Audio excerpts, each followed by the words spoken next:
Hello दोस्तों, आप सभी का फिर से चैनल पर स्वागत है। हम डेली ग्रुप डी के लिए 30 दिन तक 30 क्लास लाने वाले हैं और ये हमारी क्लास नंबर 2 होगी। इससे पहले हम एक क्लास ला चुके हैं जो कि आप चैनल पे प्लेलिस्ट बनी हुई है, आप वहाँ से उसको जाके देख सकते हैं।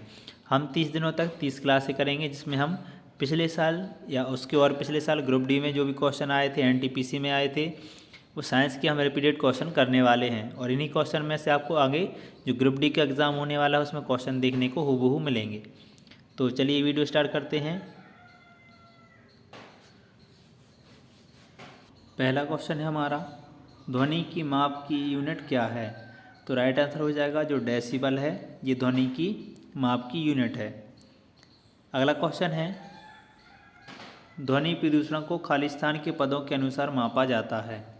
तो ये डेसिमल के जो पद होते हैं, मतलब डेसिमल से इसको हम मापते हैं। ये RRB JEE में आ चुका है क्वेश्चन।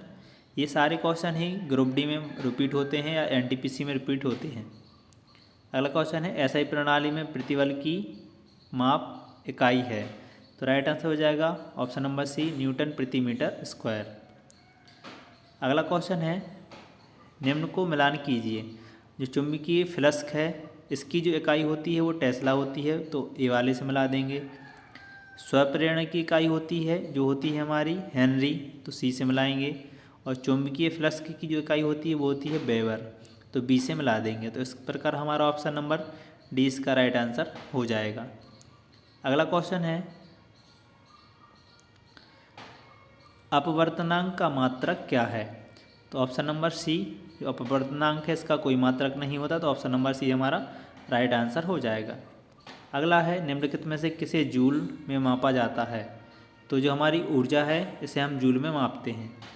डिटेल देख लेते हैं। हमारे जो मात्रक हैं, ऊर्जा या कार्य का मात्रक होता है जूल, वेग का होता है मीटर प्रति सेकंड, बल का न्यूटन, शक्ति का वॉट, दाब का पास्कल और तरंग दैर्ध्य का जो मात्रक होता है वो होता है एंगस्ट्रॉम। ये सारे आप याद कर लें, इंपॉर्टेंट है, परीक्षा में इन्हीं में से पूछे जाते हैं। अगर आप ये बुक ख़रीदना चाहते हैं तो आपको जो डिस्क्रिप्शन में उसमें मैं आपको लिंक दे दूंगा बुक की, उसमें से आप अपने पसंद की बुक परचेस कर सकते हैं। और हमारा चैनल है, उससे आप जुड़ सकते हैं, व्हाट्सएप चैनल और टेलीग्राम चैनल, जिसकी लिंक भी आपको डिस्क्रिप्शन में मिल जाएगी, वहाँ से आप उसमें ऐड हो जाइए। अगला है, निम्नलिखित में से किसकी इकाई ऊर्जा की इकाई के समान है? तो राइट आंसर हो जाएगा जो कार्य है इसकी इकाई ऊर्जा की इकाई के समान है, मतलब ऊर्जा और कार्य की इकाई होती है जूल, ये सेम है, मतलब दोनों की इकाई एक ही होती है जूल। डिटेल देखते हैं। अंतर्राष्ट्रीय इकाई प्रणाली के अंतर्गत जूल ऊर्जा या कार्य की व्युत्पन्न इकाई है 1 जूल। 1 न्यूटन बल को बल की दिशा में 1 मीटर दूरी तक लगाने में या फिर 1 एम्पियर की विद्युत धारा को 1 ओम के प्रतिरोध से 1 सेकंड तक गुजारने में व्यय हुई विद्युत ऊर्जा या किए गए कार्य के बराबर होता है। अगला है, शक्ति की इकाई को क्या कहा जाता है? ऑप्शन नंबर ए, वाट। शक्ति की इकाई है इसको हम वाट बोलते हैं, इससे वी से डिनोट करते हैं। ये क्वेश्चन आप देख सकते हैं जो कि आपका रेलवे में ALP में पूछा गया था 2018 में। शक्ति या विद्युत शक्ति वह दर है जिस पर कोई कार्य किया जाता है या ऊर्जा संचारित होती है। शक्ति बराबर W/T, मतलब वर्क अपॉन टाइम, मतलब कितने टाइम में कितना वर्क किया गया उसको हम शक्ति कहते हैं। शक्ति की ऐसा इकाई वॉट है जिसे वैज्ञानिक जेम्स वॉट के नाम पर रखा गया है। 1 वॉट शक्ति 1 जूल सेकंड के बराबर होती है। अगला है, निम्नलिखित में से किसकी कोई इकाई नहीं है? ऑप्शन नंबर बी, सापेक्षिक घनत्व। इम्पोर्टेंट क्वेश्चन ही क्वेश्चन पूछा जाता है, निम्नलिखित में से किसकी कोई इकाई नहीं है? तो जो हमारा सापेक्षिक घनत्व होता है इसकी हमारी कोई इकाई नहीं होती। क्वेश्चन आप देख सकते हैं 2018 में ALP लोको पायलट में पूछा गया था। अगला इसकी हम डिटेल देखते हैं। जो घनत्व होता है इसका जो मात्रक होता है किलोग्राम प्रति मीटर क्यूब होता है। दाब का न्यूटन प्रति मीटर स्क्वायर या पास्कल होता है। विस्थापन का जो मात्रक होता है मीटर होता है। जबकि हमारी सापेक्षिक घनत्व की कोई इकाई नहीं होती, क्योंकि सापेक्षिक घनत्व दो एक जैसी इकाइयों का अनुपात होता है। अगला क्वेश्चन है, एम्पियर सेकंड किसकी इकाई है? तो जो आवेश होता है इसकी इकाई होती है एम्पियर सेकंड। एम्पियर सेकंड विद्युत आवेश की इकाई है। आवेश प्रवाह की दर को धारा कहते हैं, मतलब धारा बराबर Q/T। अगला क्वेश्चन है, गैलन सामान्यतः इस्तेमाल किया जाता है। तो राइट आंसर होगा ऑप्शन नंबर सी, आयतन की माप के रूप में। एनटीपीसी में आपका क्वेश्चन पूछा जा चुका है। गैलन सामान्यतः आयतन की माप के रूप में इस्तेमाल किया जाता है। एक गैलन में 3.785 लीटर होते हैं। ये लाइन आप बिल्कुल याद रख लें कि एक गैलन में कितने लीटर होते हैं। तो एक गैलन में होते हैं 3.785 लीटर। ये क्वेश्चन परीक्षा में पूछा जाता है। अगला क्वेश्चन है, अनौपचारिक रूप से खगोलीय दूरी को व्यक्त करने के लिए लंबाई की कौन सी इकाई का प्रयोग किया जाता है? राइट आंसर हो जाएगा प्रकाश वर्ष। ये क्वेश्चन एनटीपीसी में 2016 में पूछा जा चुका है। डिटेल देख लेते हैं। अनौपचारिक रूप से खगोलीय दूरी को व्यक्त करने के लिए प्रकाश वर्ष इकाई का प्रयोग किया जाता है।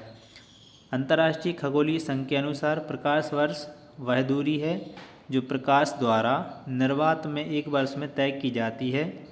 इसे मुख्यतः लंबी दूरियों तथा दो नक्षत्रों या तारों के बीच की दूरी मापने में प्रयोग किया जाता है।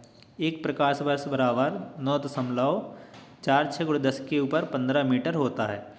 इस लाइन को आप बिल्कुल याद रख लें। ये लाइन परीक्षा में पूछी जाती है कि एक प्रकाश वर्ष में कितने मीटर होते हैं। तो एक प्रकाश वर्ष बराबर 9.46 × 10⁻15 मीटर। या किलोमीटर में बात करें तो 9.46 × 10⁻12 किलोमीटर। अगला क्वेश्चन है, रेजिस्टेंस की यूनिट क्या है? तो ओम रेजिस्टेंस की यूनिट है। डिटेल देख लेते हैं इसकी। तो विद्युत धारा की जो मात्रक होता है उसका एम्पियर होता है। शक्ति का मात्रक वॉट होता है।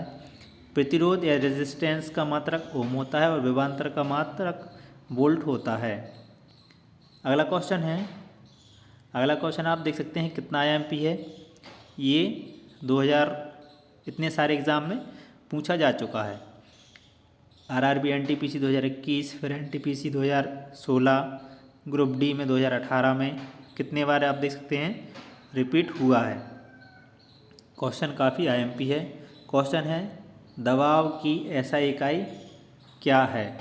तो राइट आंसर हो जाएगा इसका जो ऑप्शन नंबर सी, न्यूटन प्रति वर्ग मीटर।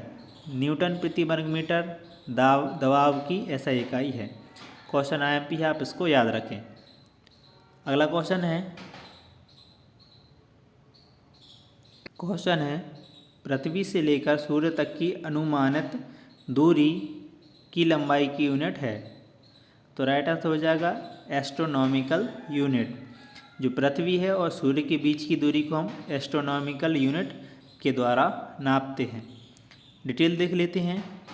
सूर्य और पृथ्वी के बीच की मध्य दूरी को एस्ट्रोनॉमिकल यूनिट कहते हैं। एक एस्ट्रोनॉमिकल यूनिट खगोलीय इकाई 1.495 × 10⁻11 मीटर के बराबर होता है। अंतर्राष्ट्रीय खगोलीय संघ के अनुसार प्रकाश वर्ष वह दूरी है जो प्रकाश द्वारा निर्वात में एक वर्ष में तय की जाती है। इस लाइन को आप याद रखें बिल्कुल। ये क्वेश्चन आपको पूछा जाता है कि प्रकाश वर्ष किसे बोलते हैं। तो प्रकाश द्वारा निर्वात में एक वर्ष में तय की गई दूरी को प्रकाश वर्ष कहते हैं। अगला है बल की इकाई है। तो बल की जो इकाई होती है वो होती है किलोग्राम मीटर प्रति सेकंड। किसी पिंड या वस्तु पर लगा बल उस पिंड या वस्तु के द्रव्यमान व उस पिंड या वस्तु में उत्पन्न त्वरण के गुणनफल के बराबर होता है। मतलब बल बराबर होता है द्रव्यमान गुणित त्वरण के बराबर होता है। बल की एसआई इकाई न्यूटन होती है, बल्कि अन्य इकाई किलोग्राम मीटर प्रति सेकंड स्क्वायर होती है। तो ये थी हमारी वीडियो कैसी लगी कमेंट में आप ज़रूर बताएं, और इसमें आप क्या इम्प्रूवमेंट चाहते हैं वो भी आप कमेंट बॉक्स में ज़रूर बताएं।